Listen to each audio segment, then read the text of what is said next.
హైదరాబాదు షాపూర్ నగర్ రైతు బజార్లోని మీసేవ కేంద్రాల్లో పనిచేస్తున్న కార్మికులకు కనీస వేతన చట్టాన్ని అమలు చేయడంపై కార్మిక శాఖ కీలక నిర్ణయం తీసుకుంది.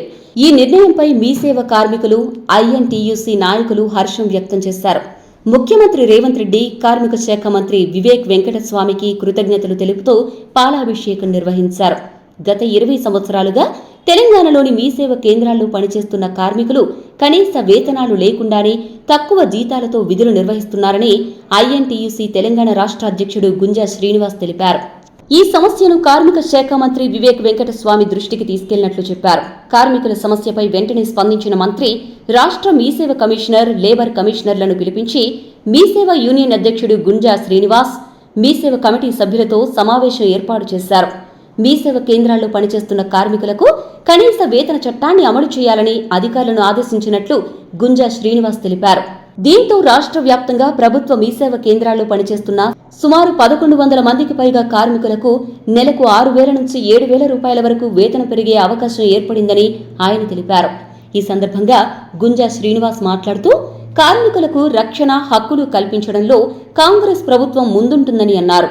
కాంగ్రెస్తోనే కార్మిక రాజ్యం సాధ్యమవుతుందని పేర్కొన్నారు. ముఖ్యమంత్రి రేవంత్ రెడ్డి నాయకత్వంలో కార్మికుల సంక్షేమానికి మరిన్ని చర్యలు తీసుకోవాలని కోరారు. ఈ కార్యక్రమంలో తెలంగాణ రాష్ట్ర ప్రధాన కార్యదర్శి గుడ ఐలయ్య గౌడ్, మీసేవ యూనియన్ ముఖ్య సలహాదారు ఎండి చాంద్ పాషా, హెచ్ఎంటి కృష్ణ, మాజీ కౌన్సిలర్ తదితరులు పాల్గొన్నారు. శుభదినం. ఎందుకంటే ఐఎన్టీయూసీ స్థాపించిన నాటి నుండి కేంద్రంలో ఉన్నటువంటి ఆనాడు కాంగ్రెస్ ప్రభుత్వం, ఈనాడు కాంగ్రెస్ ప్రభుత్వం రేవంత్ రెడ్డి గారి నాయకత్వంలో కార్మికుల కోసం పోరాటం చేస్తున్న సందర్భంగా మేమంతా కలిసి మరి జాన్ఫర్ గారు ఎప్పటి నుంచో ఐఎన్టీసీతోనే సాధ్యమవుతుందని చెప్పి 2012 నుంచి నా ఎమ్మటున్నది. మరి ఆనాటి నుంచి కూడా ఈ ఎన్నో సమస్యలు ఉంటే కూడా టైగర్ జాన్ఫర్ గారి నాయకత్వంలో ఆనాడు కూడా మేము అందరం కలిసి పోరాటం చేయడం జరిగింది. చేసినప్పుడు మళ్ళీ తర్వాత మా కాంగ్రెస్ పార్టీ అధికారంలోకి వచ్చినాక 10 సంవత్సరాల నుంచి టీఆర్ఎస్ పరిపాలనలో అస్తవ్యస్తంగా ఉంది, ఎక్కడ ఏమీ లేదు, మళ్ళీ మనమే చెయ్యాలి సార్ అని చెప్పి నా దగ్గరికి వచ్చినప్పుడు నేను ఐలే గారిని, మా చాంద్ పాషా గారు, మా బామ్మర్ది గారిని వీళ్ళందరినీ సంప్రదించగా వీళ్ళంతా కూడా ఖచ్చితంగా వర్కర్స్కి న్యాయం జరిగే వరకు పోరాటం చేస్తాము అని చెప్పి చెప్పడం జరిగింది. మరి పొద్దున లేస్తే మరి శ్రీనివాస్ గారు కానివ్వండి, మరి చాంద్ పాషా గారు కానివ్వండి, కృష్ణ గౌడ్ గారు కానివ్వండి, అదేవిధంగా మన జాన్ఫర్ గారు కానివ్వండి, ఒక మాట, ఒక నిజాయితీ, ఒక మాట కోసం కట్టుబడే జాన్ఫర్ గారు పొద్దున లేస్తే ఏది ఏమైనా సరే ఈ మీ సేవలో ఉన్నా పోయినా సరే కానీ ఖచ్చితంగా మా వాళ్ళందరికీ న్యాయం జరిగేదాకా నేను పోరాటం చేస్తా సార్ అంటే ఒక్కతే నా ఎమ్మంటుంటే నాకు 15 ఏళ్ళ నుంచి ఫ్రెండ్షిప్ ఉన్నది కనుక ఆమెని ముందు పెట్టుకొని నడిపియడానికి మా చాంద్ పాషా గారికి, కృష్ణగౌడ్ గారికి చెప్పడం జరిగింది. ఏది ఏమున్నా ఆడ మనిషి మనతో పాటు మనల్ని నమ్ముకొని సేవ వాళ్ళు చాలా మంది ఉన్నారు, వీళ్ళకి న్యాయం జరిగే విధంగా మన గవర్నమెంట్ ఉంది, మన ముఖ్యమంత్రి ఉన్నాడు, మన కార్మిక శాఖ మంత్రి ఉన్నాడు, మనం దీన్ని సాధించి తీరుతామని చెప్పి పోరాటం చేసినప్పుడు మరి గౌరవనీయులు పెద్దలు మరి వివేక్ వెంకటస్వామి గారు అన్న మీ సేవ వాళ్ళకి ఇంతమందికి మేలు జరుగుతుంది, మరి ఇది అన్యాయం జరిగింది అని చెప్పి ఒక లెటర్ పెట్టగా ఆయన ఇమ్మీడియట్లీ కమిషనర్ గారిని తీసుకొని మనం జీవోలు రిలీజ్ చేశాం. నేను ముఖ్యమంత్రి గారు ఇచ్చిన జీవోని ఇంప్లిమెంటేషన్ చేయాల్సిందే అని చెప్పి ఆర్డర్ వేస్తే మరి దాని ప్రకారము వాళ్ళంతా మేనేజ్మెంట్ దిగొచ్చి ఈనాడు మరి వీళ్ళందరికీ కూడా 15,000 14,000 జీతం ఉన్న వాళ్ళకి 21,000, మరి 17,000 జీతం ఉన్న వాళ్ళకి 24,000, మరి 6,000 రూపాయలు పెంచి ఇచ్చే పరిస్థితి వచ్చిందంటే ఇది అంతా కూడా మరి వివేక్ వెంకటస్వామి గారి దయతో వచ్చింది అనేది మీరు చెప్పాలి. మరి ఈఎస్డి కమిషనర్ గారు చాలా ఉత్తముడు. మరి ఆయనకు ఫోన్ చేసిన అన్న నేను ఐఎన్టీసీ తెలంగాణ స్టేట్ ప్రెసిడెంట్ మాట్లాడుతున్నా, మరి ఏదైనా కార్మికులకి నువ్వు దేవుడు కావాలని చెప్పినప్పుడు కార్మికులందరికీ జీతాలు పెరిగితే నాకే సంతోషం కదా, నాతోనైనా సాయం చేస్తానన్నా, మీరు పోరాటం చేసిన దాంట్లో నేను కూడా ఉంటా అని చెప్పిండు. ఆయనకు కూడా స్పెషల్ థ్యాంక్స్ చెప్తున్నా. మరి జాన్ఫర్ లాంటి వ్యక్తి మీ అందరికీ దొరకడం చాలా జానిఫర్ జనిమ మీ అందరికీ దొరకడం కూడా అదృష్టం. మరి ఎంత కష్టపడి మీ అందరి కోసం త్యాగం చేసి నా జాబ్ ఉన్నా పోయినా సరే నేను మాత్రం ఖచ్చితంగా వీళ్ళందరినీ ఒక ఇచ్చేస్తా అని చెప్పి పోరాటం చేసినటువంటి మరి జానిఫర్ గారిని అభినందించక తప్పదో శాలువా ఇవ్వండి. మరి ఆమె చేసిన సేవతోనే మీ అందరికీ ఇవాళ జీతాలు పెరిగినాయి అనేది మీరు గుర్తించాల్సిన అవసరం ఉంది. మరి శ్రీనివాస్ గారు రాలేదు. శ్రీనివాస్ గారు కూడా మంచివాడు, బాగా పోరాటం చేసిండు, మరి ఆయన రాలేదు. మరి ఏది ఏమున్నా కానీ రావయా మరి వీరందరి సహాయ సహకారం నాకొద్దు, నేను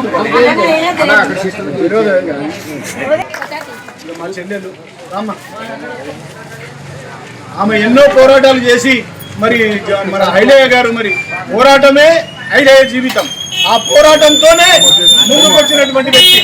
ఆయన సలహాలు సూచనలతోనే నేను నడిచిన కాబట్టి ఈనాడు ప్రతి దగ్గర సక్సెస్ అవుతున్నాం. మా బావ ఐలయ్య దయ ఇదంతా కూడా. మీరందరూ కూడా చల్లగా ఉండాలి.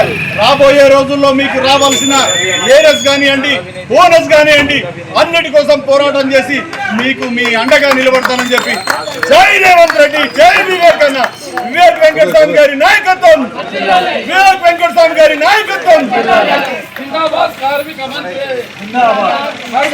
గారి నాయకత్వం.